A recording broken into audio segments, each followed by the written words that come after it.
अस्सलाम वालेकुम 7th class. कैसे हैं बेटा आप सब लोग? उम्मीद करती हूँ कि सब लोग खैरियत से होंगे। तो बेटा अब हमारा सब्जेक्ट है साइंस, और साइंस में हम लोग कर रहे हैं chapter number 1 plant systems. Plant system में हमने इसका चैप्टर क्लोज कर लिया है ऑलमोस्ट, और अब हम इसकी एक्सरसाइज कर रहे हैं। एक्सरसाइज में हम लोग इसका क्वेश्चन 1.3 है, उसके डिफरेंट पार्ट्स हैं, तो वो कर रहे हैं। चले आए बेटा एक्सरसाइज ओपन करें और देखते हैं कि एक्सरसाइज में अब हमारे पास कौन सा क्वेश्चन है। पेज नंबर 16 पे हमारे पास एक्सरसाइज है बेटा। तो एक्सरसाइज में हम लोग कर रहे हैं क्वेश्चन नंबर 1.3, जो क्या है डिफ्रेंशिएट बिटवीन। तो इसमें हम लोगों ने इसका पार्ट 5 करना है, यानी कि क्वेश्चन नंबर 5 है ट्रांसपोर्टेशन एंड इवेपोरेशन। यानी कि ट्रांसपायरेशन क्या होती है और इवेपोरेशन क्या होती है, इन दोनों में हमने डिफरेंस बताना है। तो चले आए देखते हैं कि इनमें क्या डिफरेंस है और इसे हमने किस तरह डिस्क्राइब करना है। जी बेटा, तो ये देखिए कि एक्सरसाइज का जो क्वेश्चन है 1.3 है, उसका पार्ट 5 है differentiate between transpiration and evaporation. अब इसमें ये देखेंगे कि हम ट्रांसपायरेशन क्या होती है। ट्रांसपायरेशन वो बता रहे हैं इट इज़ अ प्रोसेस, ये एक ऐसा प्रोसेस या तरीका है इन विच जिसमें loss of water from aerial parts of the plant, यानी कि जो पानी का लॉस होता है, पानी इसमें से ख़त्म हो जाता है, ये समझ लें आप। In which loss of water from aerial parts of the plant, यानी कि जो पौधे के एरियल पार्ट्स होते हैं उसमें से उन हिस्सों में से लॉस ऑफ वाटर होता है, तो उसे हम क्या कहते हैं, ट्रांसपायरेशन। क्लियर है। उसके बाद आ जाएंगे, नेक्स्ट पार्ट था हमारे पास इवेपोरेशन। अब इवेपोरेशन क्या होती है?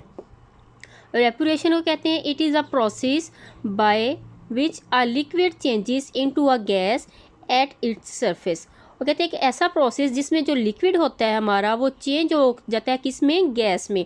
यानी कि कोई भी लिक्विड है हमारे पास, ठीक है, उसको हम जब चेंज करके वो गैस में तब्दील हो जाता है उसकी सरफेस के ऊपर, तो उसे हम क्या कहेंगे, इवेपोरेशन। ये कब होता है?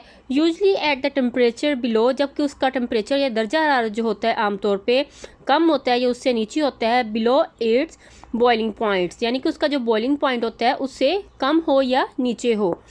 तो इवेपोरेशन का अमल तब होता है, ठीक है। उसमें क्या होता है, सबसे पहले एक तो लिक्विड चेंज हो जाता है गैसेस में उसकी सरफेस के ऊपर, और उसके बाद temperature below it's boiling point, यानी कि उसका जो टेम्परेचर यानी कि दर्जा हरारत है वो उसके बॉइलिंग पॉइंट से बिलो यानी कि नीचे होता है। अब इवेपोरेशन की आप एग्जांपल ले लें तो बुखारात के बनने का अमल, यानी कि बुखारात कैसे बनते हैं। फॉर एग्जांपल आप एक देगची में या केतली में पानी लें, ठीक है, और उसे बॉयल होने के लिए रख दें और उसके ऊपर ढक्कन दे दें। आप 3 से 4 मिनट के लिए उसे बॉयल करें नॉर्मल आंच पे, ठीक है, ज़्यादा आंच नहीं करनी आपने।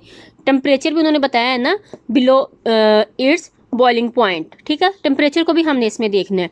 तो आप उसे जब गर्म करेंगे 2 से 3 मिनट बाद जब आप उसका ढक्कन उठा के देखेंगे तो उसके ऊपर, ढक्कन के ऊपर बुखारात बन जाते हैं, पानी के छोटे छोटे से कतरे बने हुए होते हैं, ठीक है। वो किस तरह जाते हैं ऊपर, वो लिक्विड जो होता है वो चेंज हो जाता है किस में, गैस में, और उसकी सरफेस एट इट्स सरफेस, और उसकी सरफेस पे चला जाता है, यानी कि ढक्कन जो उसके ऊपर सरफेस होती है ना उसके ऊपर वो बुखारात बन के छोटे छोटे पानी के कतरे बन के चला जाता है। ये तो नेचुरल सा प्रोसेस है, ये आप लोग घरों में अक्सर देखते होंगे कि इवेपोरेशन हो रही है, तो साइंस की लैंग्वेज में उसे हम क्या कहते हैं, इवेपोरेशन कहते हैं। क्लियर है बेटा। ये आपका क्वेश्चन हो गया, क्वेश्चन नंबर 1.3 का पार्ट 5। तो इसी तरह बेटा आप लोगों ने इसको नीट नोटबुक पे राइट कर लेना है। डिफरेंशिएट जब भी करना है हम लोगों ने, ये पूरा पोर्शन जो हमारा चला है इस क्वेश्चन का 1.3 का, उसमें सारे डिफरेंशिएट क्वेश्चंस थे, और आपको बार बार यही ताकीद की गई है कि ट्रांसपायरेशन और एवेपोरेशन में जिस तरह डिफरेंशिएट किया गया है लाइन ड्रा करके, आपने इनमें ऐसे ही लाइन ड्रा करके इनको सेम एज इट ही लिखना है। तो आपकी डायरी भी यही है, science chapter number 1 question number 1.3 part 5। Okay, thank you बेटा।